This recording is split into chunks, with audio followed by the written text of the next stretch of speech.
2019 সালের পর ফের ঐতিহ্যবাহী পৌষ মেলা করছে শান্তিনিকেতন ট্রাস্ট ও বিশ্বভারতী কর্তৃপক্ষ।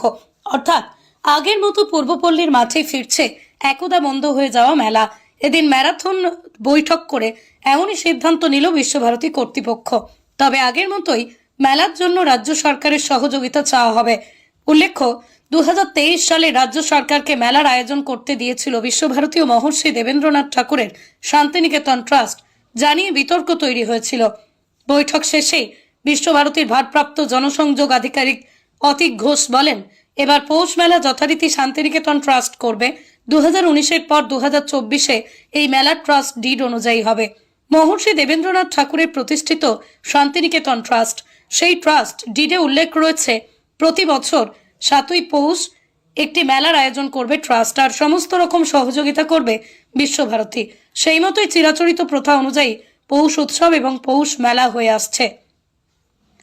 কিন্তু মাঝে দেখা যায় 2023 সালে পৌষ মেলা করার জন্য পূর্বপল্লীর মাঠ রাজ্য সরকারকে দিয়েছিল শান্তিনিকেতন ট্রাস্ট এবং বিশ্বভারতী কর্তৃপক্ষ।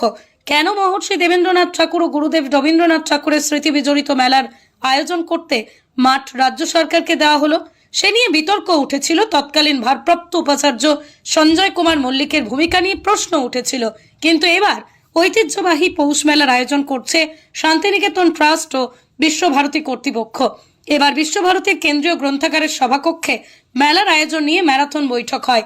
বিশ্বভারতীর ভারপ্রাপ্ত উপাচার্য বিনয় কুমার সরেনের তত্ত্বাবধানে হবে এই মেলা।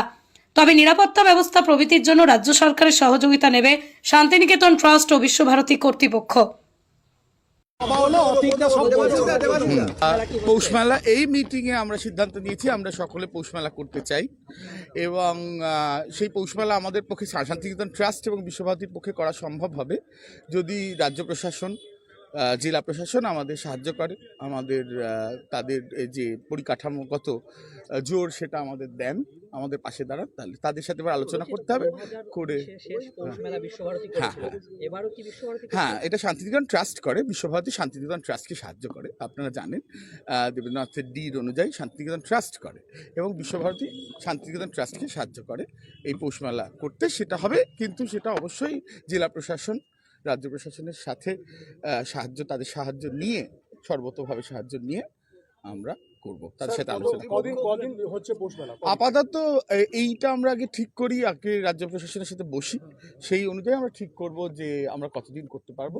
সাধারণত হ্যাঁ, না, রাজ্য বিশ্বভারতী ট্রাস্ট করবে, বিশ্বভারতী তাকে সাহায্য করবে, রাজ্য প্রশাসন, জেলা প্রশাসন তাকে সাহায্য করবে। সেটা এখনো, এটা তো আমাদের হাতে না, এটা যত তাড়াতাড়ি সম্ভব করতে হবে।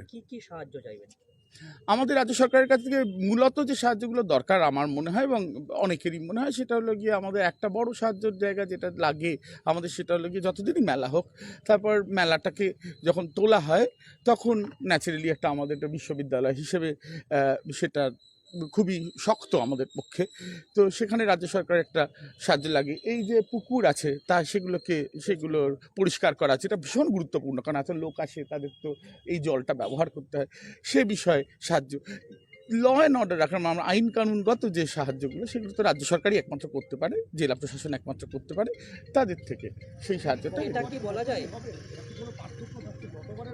না, গতবারে তো পৌষ মেলাতে রাজ্য সরকারের অনেক বেশি ভূমিকা ছিল, বিশ্বভারতীর ভূমিকা প্রায় সেরকম অতটা ছিল না। এবার তো ট্রাস্টই করছে এবং পুরনো ধাঁচে 2019-এ যে শেষ মেলা হয়েছে সেটা যেই ফরম্যাটে হয়েছে সেই ফরম্যাটে হবে।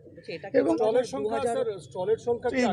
এগুলো তো আগে আমাদের এইটা এই জেলা প্রশাসনের সাথে আলোচনা করে এই সিদ্ধান্তে পৌঁছাতে হবে যে আমরা মেলাটা আদৌ আমাদের সাহায্য করবে কিনা আমাদের পাশে। 2019-এর পর বিশ্বভারতী এবং ট্রাস্ট যৌথভাবে ফের মেলায় অবশ্যই তাই তো।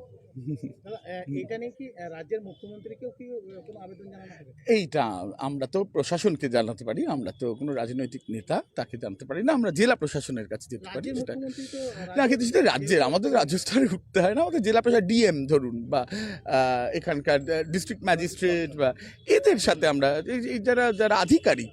সুস্থ থাকতে কে না চায়, কিন্তু দিনের পর দিন সুস্থ থাকতে চাইলেও যেন সুস্থ থাকা আর হয়ে উঠছে না। কারণ বিভিন্ন জায়গা থেকে সুস্থ হয়ে যাবেন এমন প্রতিশ্রুতি পেলেও মেলেনি কোনো সুরাহা। আপনি ভাবছেন কোথায় যাবেন, কিভাবে সুস্থ থাকবেন? এমন নানা প্রশ্নের সম্মুখীন হচ্ছেন। কিন্তু ভাবুন তো, এমন কোনো ডাক্তারবাবুর সন্ধান যদি আমরা দিই আপনাকে, যেখানে গেলে আপনি ম্যাজিকের মতো সুস্থ হয়ে যাবেন, কেমন হবে? হ্যাঁ, আপনি ঠিকই শুনেছেন, চিন্তার কোনো কারণ নেই, সেই সন্ধান দেব আমরা আপনাকে। কথায় আছে ডাক্তার হলো ভগবান, তবে সেই ভগবানের সন্ধান কজন পায়? আজ আমরা এমন একজন ডাক্তারবাবুর অর্থাৎ ডক্টর সন্তুদের সঙ্গে পরিচয় করিয়ে দেব, যেখানে রোগী ম্যাজিকের মতো সুস্থ হয়ে যান। এটা কোনো গল্প নয়, এটাই বাস্তব।